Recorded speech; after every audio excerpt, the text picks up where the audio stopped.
గోదావరి కనిలో విద్యార్థులకు అవగాహన కార్యక్రమం ప్రజా పాలన ప్రగతి ప్రణాళికలో భాగంగా గోదావరి కని వన్ టౌన్ పోలీస్ ఆధ్వర్యంలో శుక్రవారం శ్రీ లక్ష్మి ఫంక్షన్ హాల్లో విద్యార్థులకు అవగాహన కార్యక్రమం చేపట్టారు.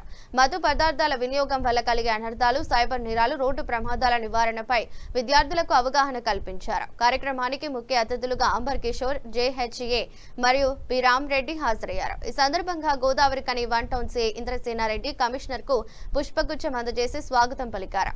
కార్యక్రమంలో ACPM Ramesh, traffic inspector Rajeswara Rao, police సిబ్బంది మరియు సుమారు 300 మంది కళాశాల విద్యార్థులు పాల్గొన్నారు.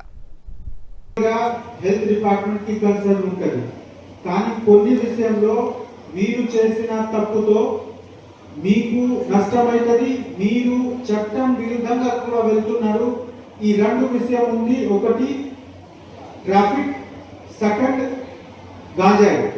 ఈ రెండు విషయం మీద స్పెషల్ గా మీతో మాట్లాడడానికి నేను వచ్చాము. మీ అందరికి చూస్తే చాలా ఎనర్జీ కనిపిస్తుంది, హ్యాపీ ఫేస్, ఎనర్జీ ఉంది. ఇప్పుడు ఈ ఎండాకాలంలో కూడా కొంత పిల్లలకి ఫుట్బాల్ ఇస్తే వాళ్ళు 2-3 గంటల వరకు ఆడతారా లేదా? You can play. ఈ ఎనర్జీ సిమిలర్ గా అంటే లేడీస్ కి కూడా గర్ల్స్ కి కూడా ఏ గేమ్ ఇచ్చినా, షటిల్ ఇచ్చినా, టెన్నిస్ ఇచ్చినా, ఖోఖో ఇచ్చినా వాళ్ళు ఆడతారు. ఎందుకు? మీ బాడీలో ఇప్పుడు ఎనర్జీ ఉంది, కానీ ఈ ఎనర్జీ సర్వింగ్ ఉపయోగించుకోవాలి, ప్రాపర్ గా వాడుకోవాలి.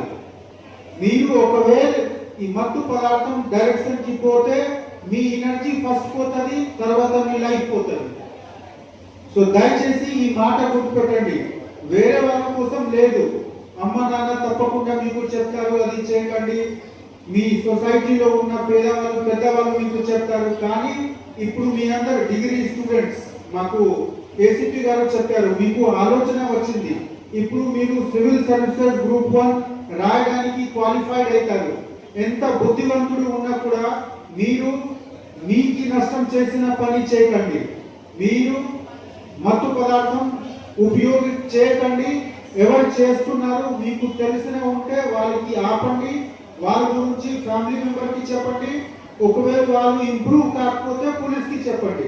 తప్పకుండా మనము మత్తు పదార్థం గురించి గట్టిగా యాక్షన్ తీసుకోవడానికి సిద్ధంగా ఉన్నాము. తప్పు చేసిన వాళ్ళకి కఠిన చర్య ఉంటుంది, కానీ ఫస్ట్ మీతో సింపథైజ్ చేసి, ఎందుకు మీకు ఇది ఎవరు అలవాటు పెట్టుకుంటున్నారు వాళ్ళకి ఐడెంటిఫై చేసి ఈ సిస్టమ్ బ్రేక్ చేయడానికి మా ఉద్దేశం. సో దయచేసి మీరు సహాయం చేయండి, వాడుకోకండి, వాడుకున్న వాళ్ళకి ఇన్ఫర్మేషన్ మాకు షేర్ చేయండి. సెకండ్, ట్రాఫిక్ సేఫ్ డ్రైవింగ్ చాలా ఇంపార్టెంట్. మనకు ఉన్న రిపోర్ట్ పరంగా దాదాపు 60-70% డెత్ యంగ్ బాడీకి జరుగుతూ ఉంది రోడ్ యాక్సిడెంట్స్ లో. More than 70% between 25 to 45. So ఆ ఎనర్జీ, ఆ పాజిటివ్ పీరియడ్ లో, పీక్ పీరియడ్ మీ లైఫ్ కి మీరు దయచేసి సేఫ్ గా వాడుకోండి. ఎప్పుడు కూడా డ్రైవింగ్ చేసినా హెల్మెట్ యూజ్ చేయండి, లెఫ్ట్ సైడ్ లో ఉండండి. హెవీ వెహికల్ కి ప్రాపర్ గా మీరు హార్న్ ఇచ్చి వాళ్ళు పాస్ ఇచ్చినా క్రాస్ చేయండి. అండ్ డ్రంకన్ డ్రైవింగ్ అవాయిడ్ చేయండి. డ్రంకన్ డ్రైవింగ్ మేజర్ రీజన్ ఉంది యాక్సిడెంట్ కి.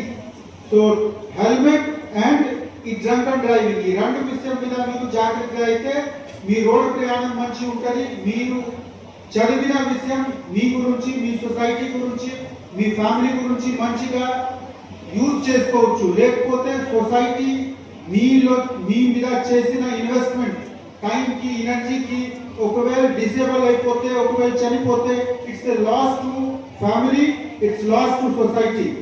దయచేసి ఈ విషయం గమనించుకోండి. థర్డ్,